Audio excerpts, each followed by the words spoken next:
பாவேந்தர் நிகழ்வை தாய் தமிழர் பள்ளியில் நடத்துவதை போன்ற ஒரு பொருத்தம் வேற எதுவுமே கிடையாது. இந்த நிகழ்ச்சியோட சிறப்பே என்னன்னா, இன்னைக்கு இந்த பாவேந்தர் நிகழ்வு தாய் தமிழர் பள்ளியில நடக்குது அப்படிங்கிறதா இதோடது. 2 நாள்ல திட்டமிட்டார் கிட்டு. ஏன்னா போன வாரத்துல வேலைச்சல் நடந்துச்சு.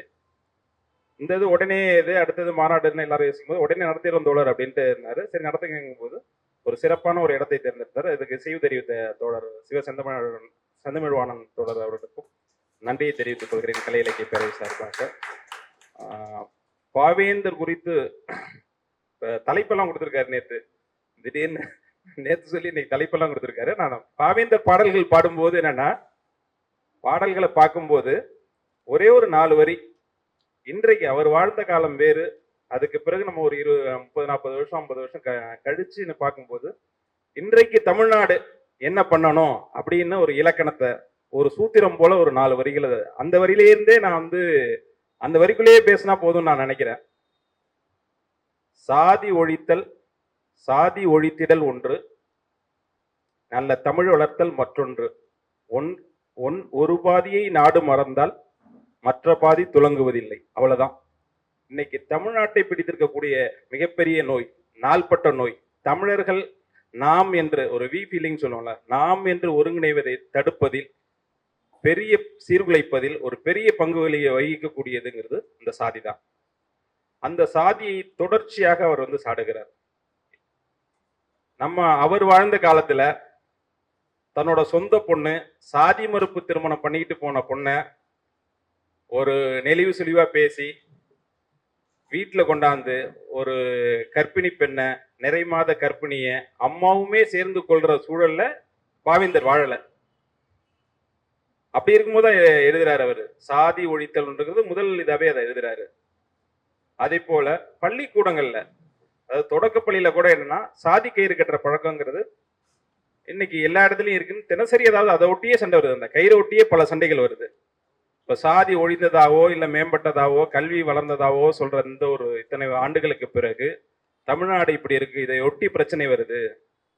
சக தமிழன், சக தமிழ் மாணவன், ஒடுக்கப்பட்டதுல உள்ள மாணவன் ஒரு கபடி போட்டியில ஒரு பரிசு வாங்கினா கூட அதை பொறுத்து கொள்ள முடியாத, அதன் மூலியமா ஒரு சண்டை, வெட்டுக்குத்து, துப்பாக்கி இல்லைன்னா சுட்டிருப்பான், கத்தி இருந்ததுனால வெட்டிட்டான், இல்லைன்னா சுட்டிருப்பான். அப்படி ஒரு சூழல்ல இந்த சாதியை ஒழிக்காமல் நாம் தமிழ் தேசியம் பேசக்கூடிய, இப்ப பெரும்பாலும் வந்திருக்கோம் நம்ம தோழர்கள் தமிழ் தேசிய தரத்துல இருந்து இருக்கும்போது கூடுதலாக முக்கியத்துவம் கொடுக்க வேண்டிய பகுதியாக ஒரு பகுதி அவர் சமரசம் இல்லாம சொல்றாரு. இது ஒரு பாதி, 50க்கு 50 விழுக்காடு. அதுல சாதி ஒழித்தல்ங்கிறது மிக முக்கியமானது அப்படிங்கறத சொல்றாரு. இந்த கயிறு கட்டுறது மட்டும் இல்லாம ஏதாவது ஒரு சண்டை நடந்துகிட்டே இருக்குல்ல, ஒருத்தர் அடிச்சிடுறாங்க படிக்கிறாருன்ட்டு, மறுபடியும் அதே பிரச்சனை இப்ப மதுரையில ஒரு ஓராண்டு கழித்து போலீஸ் விசாரணைகள், காவல்துறை விசாரணைக்கு அப்புறமும் கூட என்னன்னா அதே மாணவரை திரும்ப தாக்குறாங்க. இந்த துணிச்சல்லாம் எப்படி வருதுன்னா, பின்னூட்டமா அந்த இது இருக்கு. சாதி வன்மம் நாளுக்கு நாள் அதிகரிச்சுக்கிட்டே வருது. இப்போ ஒரு 60 ஆண்டுகளா ஆண்டவர்கள் என்னன்னா, இப்ப சாதி அவர்கள்ட்ட பல குறைபாடுகள் இருந்தாலும் சாதி ஒழிப்பில் அவர்களுக்கு மாற்று திட்டம் இல்லை. அவங்க செயல்படுவது, தினம் ஒரு அறிக்கை விடுவதில் அவர்கள் வல்லவர்கள், தினம் ஒரு விளம்பரம் வெளியிடுவதில் அவர்கள் வல்லவர்கள், ஆனால் செயல்படுத்துவதில் மோசமானவர்கள் அப்படிங்கிறது தான் தினம் தினம் பார்க்கக்கூடியது. குறைந்தபட்சம் சாதி ஒழிப்பில் அல்லது இந்த சாதி அடாவடிகள் குறைவதில் ஏதாவது பண்ணியிருக்காங்களா, இல்லை ஏதாவது மாற்று திட்டம் செயல்படுத்தாம வேணா இருக்கலாம், ஆனா மாற்று திட்டம் அவர்கள்ட்ட இருக்கா அப்படின்னா அது இல்லைங்கிறது தான். இப்ப தமிழ் தேசிய பொறுத்தளவு அதுக்கான மாற்று திட்டங்களை எல்லாம் சொல்றாங்க. ஐயா பேமணியரசன் சாதியும் தமிழ் தேசியம்ங்கிற நூல்ல. ஏன்னா நம்ம பாவேந்தர்கள் பாடல்களை ஒப்பிக்கிறது மட்டும் இல்ல, அது இன்றைய அதை வைத்து நம்ம எப்படி ஒரு ஆயுதமாக போராட போகிறோம் அப்படிங்கிறது தான்.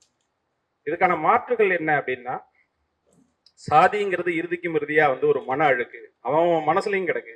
இதற்கு ஒரு உதாரணம் சொல்றாரு. ஒரு பொது உடைமை சமூகம் அமையணும் அப்படின்னா, ஒரு நிலக்கிழார்கள்ட்ட உள்ள நிலங்களை பிடிங்கிட்டு, இல்ல அது அரசுக்கோ இல்ல இல்லாதவர்களுக்கோ கொடுத்தா கூடன்னா ஒரு சமதர்ம சமுதாயம் இல்ல பொது உடைமை சமுதாயம் நோக்கி பயணிக்க முடியும். அது ஒரு கூறு. அப்படி ஆனா அந்த சாதியை எதுல இருந்து எடுக்கிறதுனா அவன் மனசுக்குள்ள கிடக்கு, ஒரு அழுக்கா கிடக்கு. அப்ப அவன் மனசுல இருந்து எடுக்கிறதுக்கு அவன் எடுக்க வேண்டிய தேவை இருக்கு. அதில் குறிப்பாக கலை இலக்கியத்தோட பங்களிப்புங்கிறது மிகப்பெரிய வேலையை செய்கிறது. அந்த தளத்தில் பாவேந்தர் அவர்கள் நிறைய பாடல்கள் எழுதியிருக்காரு.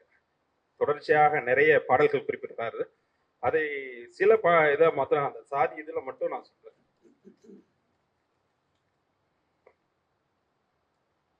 ஒவ்வொரு இடத்துலையுமே சாதி ஒழிப்பு தமிழ்ங்கிறதுல அந்த தளத்துல மட்டுமே சாதி ஒழித்து சமயப்பித்தம் தொலைத்தால் மீதி இருத்தல் விடுதலைதான் என் தமிழ். அது ஒரு பெரிய பாடல், நான் எல்லாத்தையும் சொல்லல. சாதி ஒழிப்பு இதெல்லாம் முடிச்சுட்டு வந்தீங்கன்னா மீதி இருக்கிறது இந்த விடுதலை தான். தமிழ் தேசியம் பயணத்துனா கடைசி இடம் இருக்குல்ல, மீதி இருத்தல் இந்த விடுதலை தான். அந்த இதுல இன்னொரு பாட்டிலையும் சொல்றாரு, கடைசியா வர்ற கிளைமாக்ஸ் என்ன, அதோட முடிவு என்ன அப்படின்னு. தன்னாட்டை தான் பெறான் உலகில் எந்நாட்டான் ஆயினும் இழிந்தவன் தோழி. தோழிக்கு ஒரு பாடல் எழுதுறாரு. தன்னாட்டை தான் பெறான் உலகில் எந்நாட்டான் ஆயினும், தன்னோட தேசத்தை தான் ஆளணும், தன்னோட நாட்டை தான் ஆளணும். தமிழ்நாட்டை தமிழர்கள் ஆளணும். இந்த அவர்களுக்கு கட்டுப்பட்டு அவர்கள் குடித்த அதிகாரத்துக்குள்ள சாலை போடுறது அது மட்டும் இல்லை, உண்மையாகவே ஆளணும். அப்படின்னா அப்படி இல்லை அப்படின்னா தமிழ்நாட்டை மட்டும் இல்லை, எவனா இருந்தாலும் அவன் நாட்டை அவன் ஆளலைன்னா அவன் இழிந்தவன் அப்படின்னு சொல்றாரு. இந்த இதுல என்னன்னா, இந்த சாதி ஒழிப்புல இப்ப இந்த 60 ஆண்டுகளா பாக்குறோம்ல, அரசியல் கட்சிகள் சாதி வளர்ப்பில் முக்கியத்துவம் காட்டுறாங்க. சாதி இல்ல, சாதியை ஒழிக்கிறோம்னு சொல்லிக்கிட்டு முக்கியத்துவம் காட்டுறாங்க. இந்த தமிழ் வளர்த்தல்ங்கிற சொல்றது போல இந்திய எதிர்ப்பு போராட்டத்துல உயிர்நீத்த தியாகி நடராஜன் தாளமுத்துன்னு நம்ம தமிழ் தேசியர்கள் குறிப்பா சொன்னா கூட என்னன்னா, திராவிட தரப்புல இருந்து என்னன்னா மறுபடியும் என்னன்னா, இப்ப புதுப்பிச்ச மண்டபத்துல கூட என்னன்னா தாளமுத்து நடராஜன் தான். தமிழுக்காக உயிரையே விட்டா கூட என்ன, ஒடுக்கப்பட்டவர்னா பின்னாடி தான் வைக்கிறாங்க. இறந்த ஆண்டு எப்ப கணக்குப்படி நடராஜன் தானே முன்னாடி வரணுங்கிற அந்த நியாயம் எல்லாம் அவர்களுக்கு இல்லை. அப்போ பாவேந்தர் அத்தனை ஆண்டுகளுக்கு முன்னாடி சாதி ஒழிப்பை பேசுகிறது. அவர் காலத்துல இந்த அளவுக்கு சாதி பார்த்து மாவட்ட செயலாளர், வட்ட செயலாளர், கிளை செயலாளர், சட்டமன்ற உறுப்பினர், நாடாளுமன்ற உறுப்பினர் தேர்ந்தெடுக்கிறாங்கலாம் தெரியாது. ஆனா இதுல இந்த சாதி ஒழிப்பு குறித்து மிக முக்கியமாக பல இடங்களில் பேசுகிறார். இதை தமிழ் தேசிய தளத்தில் வீரியமாக நாம் எடுத்து செல்ல வேண்டும். மறுபாதி நல்ல தமிழ் வளர்த்தல் சொல்றார், நல்ல தமிழ் வளர்த்தல் மற்றொன்று. இது மிகப்பெரிய இது. ஒரு தமிழின உரிமைகளை மீட்கணும் அப்படின்னாலும் சரி, இறந்த உரிமைகளை எல்லாற்றையும் திரும்ப பெற வேண்டும் என்றாலும் சரி, தமிழர்கள் ஒரு வளமாக வாழ வேண்டும் என்றாலும் சரி, தமிழை ஆட்சி மொழியாகவோ பயிற்று மொழியாகவோ கல்வி மொழியாகவோ கல்விக்கூடங்களில் கல்வி மொழியாகவோ அலுவல் மொழியாகவோ பயன்படுத்தாமல் எந்த முன்னேற்றத்தையும் அடைய முடியாது. இல்லைன்னா ஒரு சிறு முன்னேற்றம் கொஞ்சம் நகர்ந்து போகலாம், அவ்வளவுதான் அப்படிங்கிறத அவர் திரும்ப திரும்ப சொல்றாரு. இன்றைய சூழலை பார்க்கிறோம் நம்ம. அவர் எழுதியிருக்க பாடல் காலத்துல தமிழ்நாட்டுல அரசு பள்ளிகள்ல கூட தமிழ் படிக்காம ஒரு 20 வருஷம் 30 வருஷம் கழிச்சு வருங்கிறத அவர் யோசிச்சிருக்க மாட்டார். அவர் எழுதியிருக்காரு. ஆனா இந்த இடம் என்ன அப்படின்னா, என்னோட மகனை முதலமைச்சர் தொகுதியில போய் 1ஆம் வகுப்பு சேர்க்கணும், தமிழ் வழிக்கு சொல்லி கேட்கணும், இல்ல இங்கிலீஷ் மீடியம் மட்டும்தான் அப்படின்னு சொல்றாங்க. இது முதலமைச்சர் தொகுதியில. அந்த பள்ளிக்கு பேர் என்னன்னா மாதிரி பள்ளி, மாடல் ஸ்கூல். மாடல் ஸ்கூல்னாலே என்னன்னா அங்க தமிழ் மீடியம் கிடையாது, தமிழ் வழி கிடையாதுங்கிறது தான். சரியா? சரின்ட்டு நம்ம அங்கடி அப்படி எப்படி தள்ளி வந்தோம் அப்படின்னா, வேற பள்ளியில சேர்க்கலாம் அப்படின்னா, அங்க தமிழ் வழிக்கு ஆசிரியர் கிடையாது. ஒண்ணு தமிழ் வழி சேர்க்கையே கிடையாது, தமிழ் வழிக்கு ஆசிரியர் கிடையாது. ஆசிரியர்னா எப்படின்னா ஒரே அறைக்குள்ள இந்த பக்கம் ஆங்கில வகுப்புக்கு மாணவர் இருப்பாங்க, இங்க பக்கம் ஒரு 6 மாணவர்கள் தமிழ் வழி கல்விக்கு இருப்பாங்க. இப்ப அதே ஆசிரியர் என்னன்னா ரெமோவும் இருப்பாரு, அம்பியாவும் மாறி பாடம் எடுக்கணும், இந்த பக்கம் எடுக்கணும் இந்த பக்கம் எடுக்கணும். அக்கறையுள்ள ஒரு ஆசிரியர் நியாயமா பாடம் எடுத்தாருன்னா, பாடம் எடுக்கிறது சாதாரண வேலை இல்லை. ஒரு 2 மணி நேரம் கத்துனா போதும், களைப்படைஞ்சிடும். அப்போ நியாயமா எப்படி பாடம் எடுக்க முடியும்? இது என்னன்னா தமிழ் வழி கல்விக்கு மட்டும் மோசம் இல்ல, ஆங்கில வழி கல்வின்னு சேர்த்திருக்காங்கல்ல, அந்த மாணவர்களையும் என்னன்னா நட்டாத்துல நிறுத்துறது, நடுத்தருவுன்னு நிக்கிற வேலையை தான் தமிழக அரசு தொடர்ந்து செய்யறாங்க. இப்ப அவரு இதுல என்னன்னா, ஒண்ணு தமிழ் வழியில சேர்க்க பள்ளிக்கூடம் இல்லை, சேர்த்து இல்லைங்க பரவாயில்ல நான் இருக்கிறதுல அந்த உட்காந்துட்டாதான் என் புள்ள படிக்கட்டுங்க, அது ஓட்ட கூரையா இருந்தாலும் பரவாயில்ல அப்படின்னு நம்ம சேர்த்தோம்னா, உள்ளுக்குள்ள தமிழ் வழிக்குன்னு தனியே ஆசிரியர் இல்லை. அதையும் தாண்டினா இன்னொரு மோசடி நடந்துச்சு. சரியா? அது என்னன்னா, என்னோட பையன் சின்ன பையன் 3ஆம் வகுப்பு படிக்கிறான் தமிழ் வழியில. 3ஆம் பருவ தேர்வுல கணக்கு புத்தகத்தை ஆங்கிலத்துல கொடுத்துட்டாங்க. போய் கேட்டா, என்ன சார் நீங்க அவனா வந்துடுறீங்க? இப்ப அவங்களோட ஏன்னா இப்ப அவங்களுக்கு பிரச்சனை என்னன்னா, அவங்க ஆசிரியர் பிரச்சனை இல்லை, அது அவங்களுக்கு மேல இருந்து வரல, கொடுக்கல. சரி கொடுத்துட்டாங்க போல. கிட்டத்தட்ட பருவ தேர்வு நெருங்கும் போதுதான் எனக்கு தெரிய வருது, மறுபடியும் உண்மையாவே இந்த புத்தகம் இதுங்களேன்ட்டு. அப்புறம் மறுபடியும் இந்த வட்டார கல்வி அலுவலகத்தை போய் கேட்டா, இல்லைங்க இது அவன் இப்போ குழல்ங்கிறது அம்பத்தூருக்கு கட்டுப்பாட்டுல இருந்துச்சு, இப்ப சென்னை மாநகராட்சியில வந்துருச்சு, நேரடி கட்டுப்பாட்டுல இருந்ததுனே தமிழை தூக்கிட்டாங்க போல. நான் சேர்த்தது வாய்ப்பாடுன்னு படிக்கிறதுக்காக. என் பிள்ளை ஏன் வாய்ப்பாட டேபிள்ஸ்னு படிக்கணும்? அப்படின்னா அதுக்கு இல்லை. அப்பன்னா பாருங்க எவ்வளவு ஒரு தமிழ்நாட்டுல ஒரு தமிழை படிக்கிறதுக்கு இவ்வளவு பிரச்சனைகள் இருக்கு அப்படின்னா, இப்ப இவங்க தமிழுக்குன்னா இவங்க தான் அப்படின்னு ஒரு அடையாளம் திமுக இருக்குல்ல, எவ்வளவு பெரிய ஏமாத்து வேலை அப்படிங்கிறதுக்காக ஒரு உதாரணமா நான் சொல்றேன். இது இல்லாம இவரோட ஒவ்வொரு நடவடிக்கையும் இப்ப இந்த 4 ஆண்டுகள்ல ஸ்டாலினோட ஒவ்வொரு நடவடிக்கையும் இந்த பள்ளிக்கூடத்துல ஒரு லட்சணை வைக்கிறாங்க. அரசு பள்ளிகள்ல இப்ப மாநகராட்சி பள்ளி மாநகராட்சி ஆனோடனே உள்ள பள்ளிக்கூடம் கட்டுறதுக்கு நிதி இல்ல. கேட்டீங்கன்னா பள்ளிக்கூடம் கட்டுறதுக்கு நிதி இல்ல. ஆனா வெளியில வந்து ஒரு அலங்கார வளைவு வச்சுட்டு பள்ளிக்கூடத்தை இப்படி காட்டுறோம். இப்ப செய்தித்தாள்கள் எல்லாம் பாத்தீங்கன்னா ஸ்மார்ட் கிளாஸ், அங்க அன்பில் பொய்யாமொழின்னுட்டு ஏதாவது பேசுவாரு. நானும் சுத்தி சுத்தி, ஏன்னா நான் வெளியில சுத்துறதா என்னோட வேலை அடிப்படை இல்லை. நான் எல்லா இடத்துலயும் சுத்தி பார்த்துட்டேன். எல்லா இடத்துலயும் உடஞ்ச கூரை தான். ஆசிரியர்களுக்கு போனீங்கன்னா நாற்காலி தர்றீங்களா, பெஞ்ச் தர்றீங்களான்னு ஏதோ கேட்டுட்டு தான் இருப்பாங்க. ஏன்னா அவங்களுக்கு இல்லை, எங்கேயாவது வாங்கி இந்த பசங்களை உட்கார வைக்கலான்னு அவங்க ஆசைப்படுறாங்க. அப்படி வருது. ஆனா இது எங்க நடக்குதுன்னு தெரியல. அந்த பத்திரிகைகள்ல வரும். அந்த லட்சணையில என்ன எழுதுறாங்க அப்படின்னா, இந்த மேல சென்னை மாநகராட்சி இருக்கும், சரியா, சென்னை கார்பரேஷன் இருக்கும், அந்த ஒரு வரி தமிழ் இருக்கும். அதுக்கு கீழே தி சென்னை ஸ்கூல்னு இருக்கும். நம்ம என்ன சொல்றோம், உன்னோட மொழிக் கொள்கைங்கிறது இருமொழி கொள்கை தானே, குறைஞ்சபட்சம் அதுக்கு நியாயமா இருக்கணுமா இல்லையா? தமிழ் தேசியம் பேசுறாங்க, ஒரு மொழி கொள்கை தான் பேசுறோம். ஆரம்ப கல்வி முதல் ஆராய்ச்சி கல்வி வரை தமிழ்ல தான் வேணுங்கிறோம். சரியா? நம்ம வந்து என்னன்னா தமிழ் என்னோட தாய்மொழிங்கிறதுக்காக மட்டும் நம்ம சொல்லல, இது ஒரு அறிவார்ந்த சமூகம்ங்கிறதுக்காக மட்டும் சொல்லல, எல்லா மொழிக்குமே சொல்றோம். அந்தந்த அவனவன் அவனோட தாய்மொழியில படிக்கும் போதுதான் சிந்தனை வளரும் அப்படிங்கிறது உலகம் முழுக்க உள்ள நடைமுறையாகவும் இருக்கு. நம்ம உலகம் முழுக்க பார்க்கிறோம். சாதித்த நாடுகள் எல்லாமே, மகிழ்ச்சியாக உள்ள நாடுகள் எல்லாமே, வாழ்வியலை கொண்டாடக்கூடிய எல்லா நாடுகளுமே தாய்மொழி கல்வியில் பயின்றவர்களாக இருக்கிறார்கள் அப்படிங்கிறத நம்ம பார்க்கிறோம். அதுக்காக கருத்தரங்கு கூட நம்ம நடத்தணும். இப்ப இவங்களோட கொள்கை என்ன? இருமொழி கொள்கை. ஆங்கிலத்தை இல்லாம அவங்களால யோசிச்சு பார்க்க முடியாது. இப்ப அவங்க என்னன்னா தி சென்னை ஸ்கூல்னா அதுக்கு பக்கத்துல தமிழ்ல கீழேயாவது எழுதிடணும்ல, இருக்காது. அதுக்கு அடுத்தது வந்து ஒரு குறியீட்டு சொற்றொடர் எழுதுறாங்க, to the excellence in education and holistic development. அதுக்கு தமிழ்ல என்னன்னு எழுதவே மாட்டாங்க. இது வந்து ஸ்டாலின் ஆட்சியில வந்ததுக்கு அப்புறம் நான் சொல்றேன். அடுத்தது அவங்க துறைக்குள்ளேயே, தமிழக அரசின் இன்றைய துறைக்குள்ளேயே போட்டா போட்டி நடக்குது. தமிழை யார் அழிக்கிறது, ஆங்கிலத்தை யார் வளர்க்கறதுங்கிறது. அதுல வந்து என்ன மதிப்பெண் போட்டு பாத்தீங்கன்னா ஆவின் தான் முதல்ல அழிக்கிறது. அரசு துறை நிறுவனங்கள்ல ஆவின் பால் அளவுக்கு தமிழை கொள்றது வேற எந்த நிறுவனங்களும் இல்லை. சாதாரணமாக பயன்படுத்தக்கூடிய பாலின் பேர் வந்து கிரீன் மேஜிக்.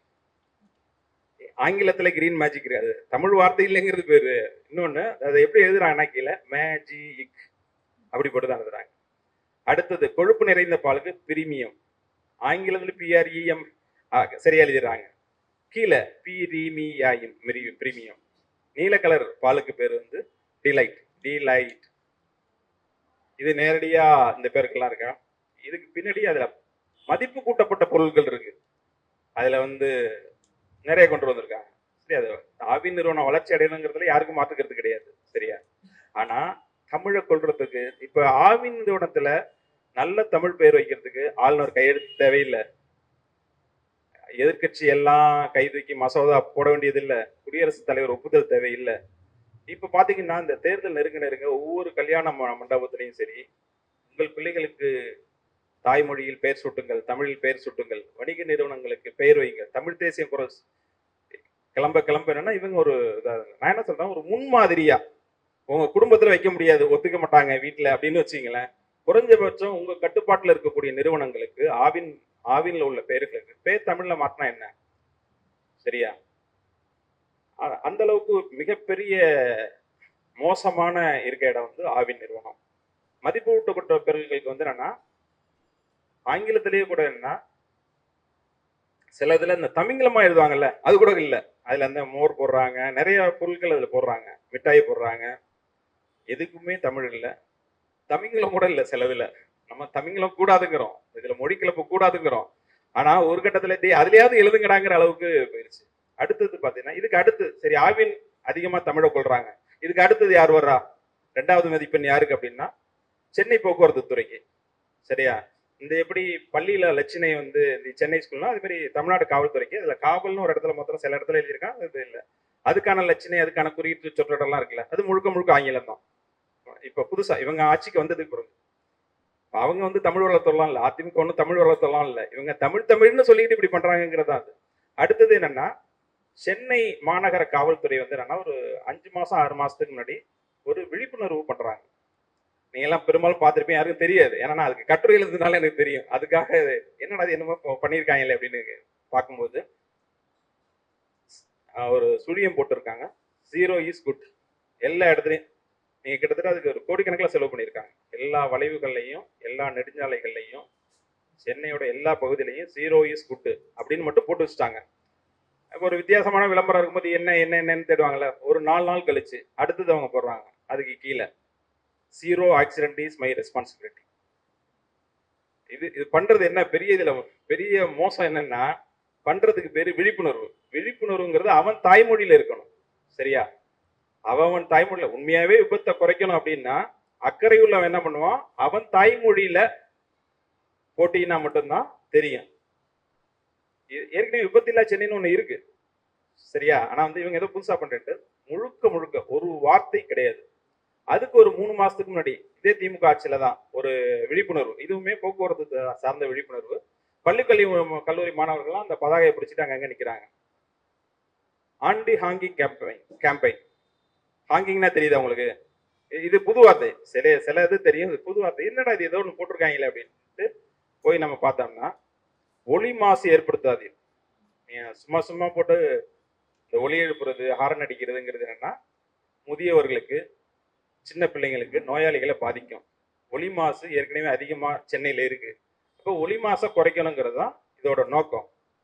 அந்த நோக்கத்தை முழுக்க ஆண்டி ஹாங்கிங் கேம்பெயின்.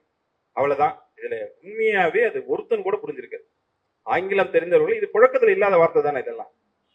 அதை போட்டு எங்க பார்த்தாலும் பசங்களை, கல்லூரி பசங்களை, பள்ளிக்கூடத்து பிள்ளைங்களை நிக்க வச்சுட்டு ஊர்வலமா போனது என்னன்னு தெரியாது. பார்த்தா இருங்க இன்னொன்னு நடந்துச்சு.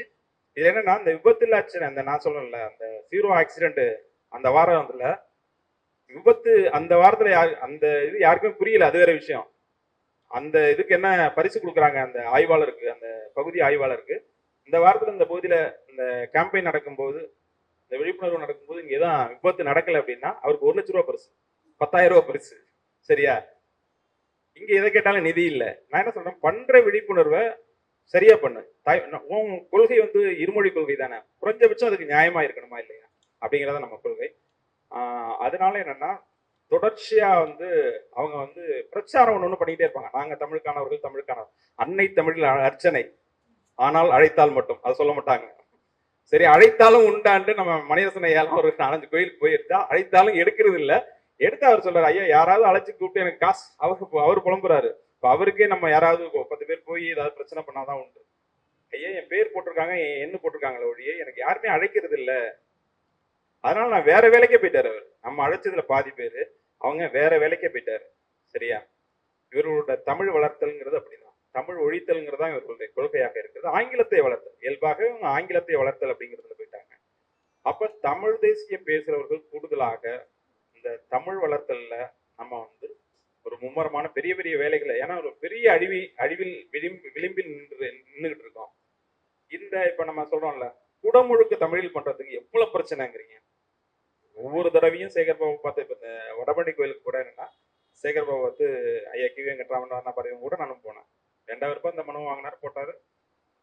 ஒரு சம்பிரதாயத்துக்கு கூட அங்க எதுவுமே நடக்கல. இப்ப நம்ம தோழர்கள் இப்ப இதுமாதிரி ஊடகவியலாளர்களை வச்சு நம்ம சொல்லியிருந்ததுனால அவங்க கேட்கிறாங்க, இது தமிழ்ல என்ன நடந்துச்சு அப்படிங்கிறது. ஆகமப்படி நடந்தது. புத்திசாலியா பேசுறாங்களாம். ஆகமப்படி நடந்ததுன்னா ஆகமம் தமிழ்ல தாண்டா இருக்கு, தமிழ்ல தானே அப்படின்னு கேட்டிருக்கலாம். சரியா? இவர்கள் அவ்வளவு ஒரு ஏமாத்து வேலை. இப்பயும் நிறைய கோயில்ல பாருங்க, தமிழ் வழியில வேணும்னு பிரச்சாரம் பண்ணவங்கள கைது பண்றாங்க. ஒவ்வொரு குடமுழுக்கும் சரி, அர்ச்சனை சரி, இது எல்லாமே விளம்பர திட்டங்களா இருக்கு. இதுக்குள்ள நம்ம மிகப்பெரிய வேலையை பார்க்கணும். நான் ஏற்கனவே சொன்னேன், ஏன் தாய்மொழியை படிக்கணுங்கிறது, நம்ம தமிழ்ங்கிறது நம்ம தாய்மொழிங்கிறது மட்டும் இல்லை, உலக அளவுல தாய்மொழிக்கு என்னங்கிறது ஒரு கருத்து. இது மாதிரி கொரோனா காலத்துல ஒரு ஜூம் இணைய வழியா ஒரு கருத்தை நடத்துறோம். என்னன்னா, இப்ப தோழர் செந்தமிழ்வாளன் சொன்னாருன்னு வச்சுக்கங்களேன், ஒத்துக்க மாட்டாங்க. நம்ம ஊர் ஆளுகளை நம்மளால ஒத்துக்க மாட்டாங்க. அதுக்கான அங்கீகாரம் அவருக்கு கொடுக்க மாட்டாங்க, தாய்மொழி கல்வி எவ்வளவு சிறந்ததுன்ட்டு. நம்ம என்ன சொன்னா, சரிங்க அங்கங்க வெளிநாட்டுல இருக்காங்கல்ல, நார்வேயில தாய்மொழி கல்வி அங்க பெரிய சாதனை பண்ணியிருக்காங்கன்னு சொல்றாங்க அப்படின்னு அங்கங்க உள்ளவர்களை தொடர்பு பண்ணோம். இங்க தமிழ்நாட்டுல இருந்து நானும் கைபாஸ்கரும் அதை ஒருங்கிணைச்சோம். நார்வேயில இருந்து இதுல என்ன பெரியதுன்னா, இது இப்படி தேடல் ஆரம்பிக்கும் போதுன்னா, அந்தந்த தாய்மொழி இருக்காங்கல்ல, இப்ப நார்வே கல்வியில் சிறந்ததா இருக்குல்ல, அந்த கல்வித்துறைக்குள்ள தமிழர்கள் இருக்காங்க. முனைவர் விஜயசோகன்கிற ஒருத்தரோட தொடர்பு கிடைக்குது. அவர் அங்க கல்வித்துறையில மிகப்பெரிய பணியை பண்றாரு. அவருடைய மகனை இங்க தமிழ் வழியில் ஈரோட்லயே இந்த பக்கம் தமிழ் வழியில படிக்கிறாரு. அவரை வேற வழி இல்லை, இப்ப நார்வே அழைச்சிட்டு போகணும், நார்வே அழைச்சிட்டு போயிடுறாங்க. அந்த பையனுக்கு ஆங்கிலம்லாம் தெரியாது, தமிழ் வழி, ஆங்கிலம் தான் அடிப்படை தெரியும், அவ்வளவுதான்.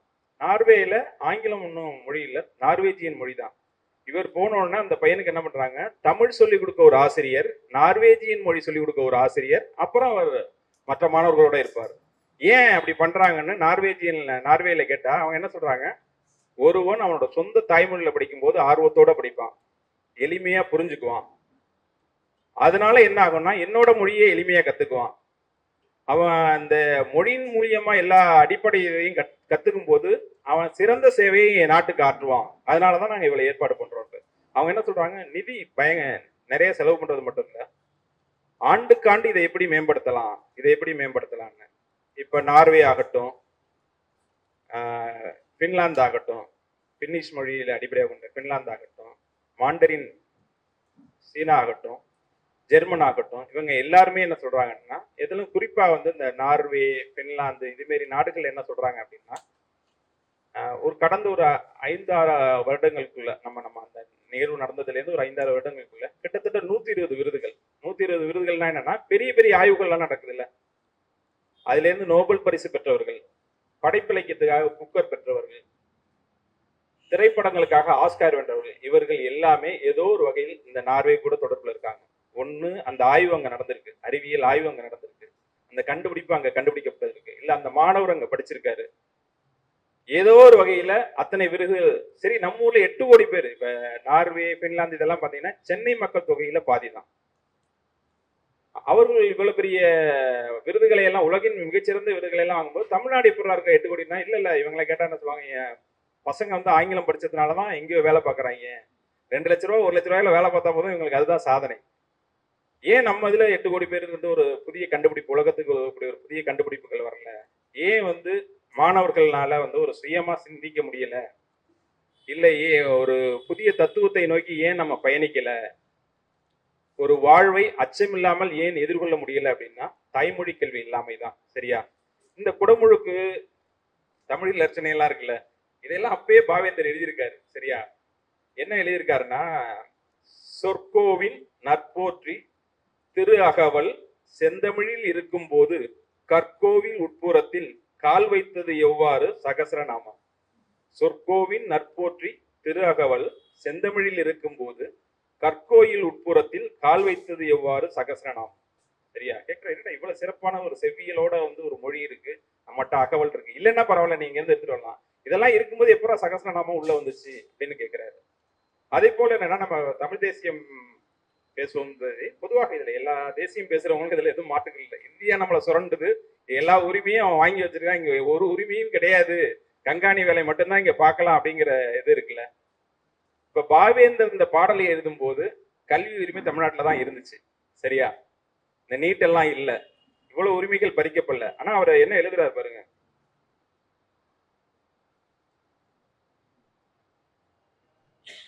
தூங்குதல் போன்றது, இந்த இந்திய எதிர்ப்பு வரும்போது அதுக்கு எதிராரு, தூங்குதல் போன்றது சாக்காடு. இந்த வரி எல்லாருக்கும் பெரும்பாலும் தெரியும். தூங்குதல் போன்றது சாக்காடு, பின்னர் தூங்கி விழிப்பது நம் பிறப்பு, தீங்குள்ள இந்தியை நாம் எதிர்ப்போம், உயிர் திட்டிப்பை எண்ணிட போவதில்லை உயிர் வெள்ளம் என்று. உயிர் போனாலும் பரவாயில்லப்பா, இந்தியை நம்ம எதிர்த்துதான் ஆகணும். சரியா? அப்படி சாவு ஒண்ணும் பெரிய பயப்படுற மாதிரி எல்லாம் ஒண்ணும் இல்லை, அப்படி தூங்குற மாதிரி தான், தூங்குவது போல் சாக்காடு, இதை எழுதுறாரு. அடுத்தது வந்து இந்த டெல்லிக்கு அடிமையா இருக்கிறத அப்பயே எழுதுறாரு அவரு. மானம் இழப்பிலும் மாள்வதே மேல் என்பான் ஆன தமிழன், இந்நாள் தில்லிக்கே ஆட்பட்டான். மானம் இழப்பிலும் மாள்வதே மேல் என்பான் ஆன தமிழன், இந்நாள் தில்லிக்கே ஆட்பட்டான். ஸோ எல்லா இதுலையுமே பார்த்தீங்கன்னா திரும்ப திரும்ப திரும்ப இந்த தமிழ் வளர்த்தல்ங்கிறது, சாதி வளர்த்தலும் சரி, பாவேந்தர் சொல்லிக்கிட்டே இருக்காரு. கொலை வாளினை இடடா இது கொடியோர் செயல் அறவே. அந்த தமிழர்களை தட்டி எப்படி எழுப்பணும் அப்படிங்கும் போது கூட என்னன்னா, சரியா, தூய தமிழரை தூங்கும் புலியை பறை கொண்டு எழுப்புவோம், தூய தமிழரை தமிழ் கொண்டு எழுப்புவோங்கிறது. அப்படி தொடர்ச்சியாக எழுதுகிறார். பாவேந்தர் வழியில் சாதி ஒழிப்பிலும் தமிழ் வளர்ப்பிலும் தமிழர் உரிமை மீட்பிலும் அனைவரும் ஒன்றிணைந்து செயல்படுவோம். நிகழ்ச்சி சிறப்பாக ஏற்பாடு செய்தவர்களுக்கும் சிறப்புரை ஆற்ற உள்ள முன்னவர்களுக்கும் அனைத்து தோழர்களுக்கும் நன்றியை தெரிவித்துக் கொள்கிறேன். நன்றி.